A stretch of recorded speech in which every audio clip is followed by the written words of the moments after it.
Stock market crash 2020. Now this sounds quite interesting, and maybe it's just half as bad as you might expect. Now, if you're looking into stock market crashes, we are looking into the Great Recession or into the financial crisis 2008 or other big events that caused this kind of slip into the markets. Now, today we will talk about why 2020 is nothing like 2018 and what you need currently to look for and what we can expect the next couple of days, and why today maybe you are much safer side than 10 years back.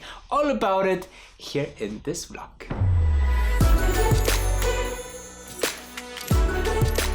Wolf of Dubai.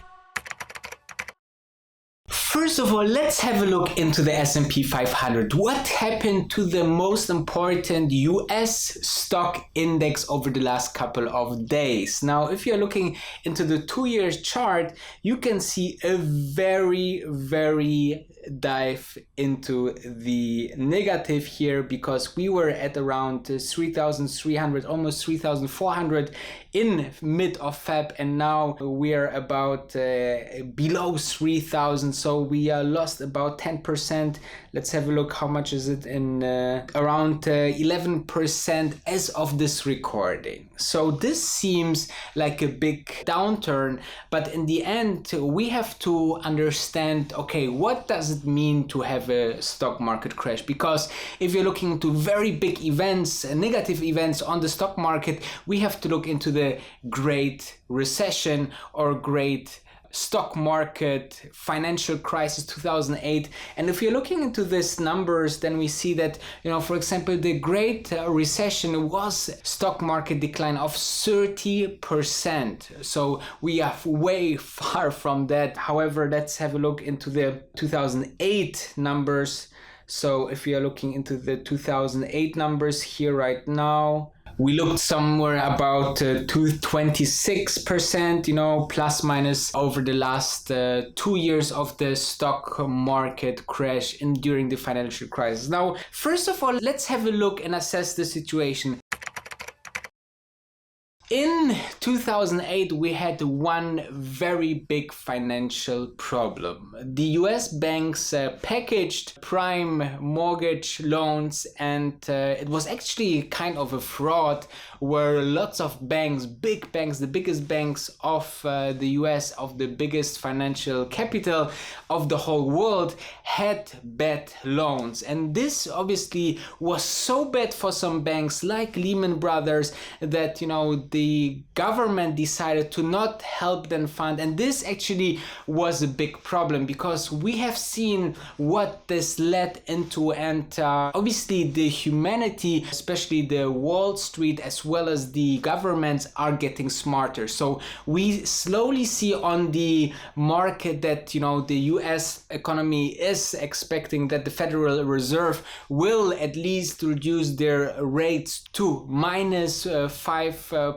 basis points, and also other banks like in Italy and all around the world, the interest rate will be lowered. So, and never underestimate the creative ideas that federal banks can come up with, because they have very much monetary power here to steer the market. Now, obviously, they cannot heal the real reason of this current crisis or panic, because it's something more into the health related part of the economy. But though they have a huge power with the monetary rates, and we have seen the monetary rates actually brought us the biggest bull market in the world. Now, I don't want to state here that something like currently going on is underestimated as, a small correction. Obviously, this can develop in something bigger, but also think about that, this situation can be used and will be used by companies to actually come up, this is called the big buff, come up with some things that actually are underlining problems with companies like, huge debts, releasing of many employees. This is something that, can happen in this period of time.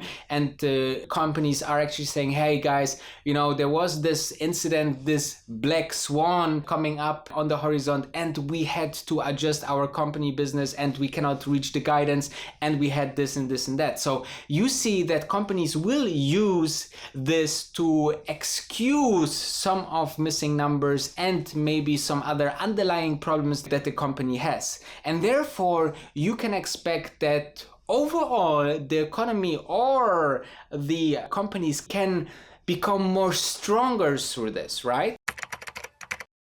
So considering that, we have the Fed that will support, we will have the governments that are much smarter, moreover we have protective measurements inside the market. So actually when the market dropping too much in one day, for example, then the stock market will close and no trading will be allowed. And there's other, for example, in China, they don't allow to short actually right now, as of right now, to support that not big companies and companies will be shorted. And therefore, this is something that is proactively used by governments to support the current situation, which is obviously very good. Now, what we usually see now in such situation into markets is uncertainty, and uncertainty will bring markets down, especially, in the time where we had such a run of a bull market over the last couple of decades. Then we see such movements towards down and securing some profits much faster. And that's the reason why people try to compare this to a financial crisis. They say like, same people actually who said just 2 weeks before saying yaka, let's go to 2000 per stock in Tesla, never going back again. And the same people now saying, hey, biggest financial crisis since 2008. Think about, in this situation, what would the smartest and best investors of our lifetime do? And actually, there is one guy who we could actually ask, which is Warren Buffett. And actually, in his last interview in CNBC, he said that, definitely he will buy. Every opportunity that the market is going down, then we will see Berkshire Hathaway, the biggest investor and the best investor of our stock, the best stock picker of our lifetime, is buying over the last couple of decades. He bought, when there was some natural crisis. He bought when there was wars. He bought when there was financial crises. He bought in recessions. He bought during terror attacks or war situations. So, are we currently looking in something that distinguishes humanity? Absolutely not. There's definitely a risk, a health risk for the whole planet, and this is spreading quite significantly. But if you're considering data from China over the last couple of days, then you definitely will see that the peak of new people getting this is actually peaking after around 8 or 10 days. Now you have to also consider this can be totally different to Europe, where we have totally different standards in terms of health and hygiene, as well as that the US is totally different. So therefore, maybe this can take longer or shorter time, and therefore, I'm not totally scared. I also watched some videos about this topic to understand how the people actually feel. What is the worst thing that can happen? And I can tell you that that's definitely not the zombie apocalypse, but the market is actually looking like reacting quite heavily to that. That therefore, it's a great opportunity. I said, there's a great opportunity to maybe buy in some stocks that drove really high over the last couple of weeks, and to get a cheaper price on them in the next couple of days. And therefore, use the dip, maybe keep in mind that always, have a calculated risk, that if you know your risk, you can lose that much in this time, then, it's much more easy to handle this opportunities, because obviously when Warren Buffett says buy when there is war on the streets or blood on the streets, this sounds quite easily, and people were screaming for such a correction for a long time. They said, this is not healthy what's happening on the market, so we have now the correction, everybody is panicking. So actually this, looking back into this timings, is the great opportunity to load up some really quality stocks. And therefore, I'm definitely looking which companies are interested to purchase, and I will post this here. We started the brand new month, so definitely I will look into the top 3 stocks to buy this month. So stay tuned and see you tomorrow.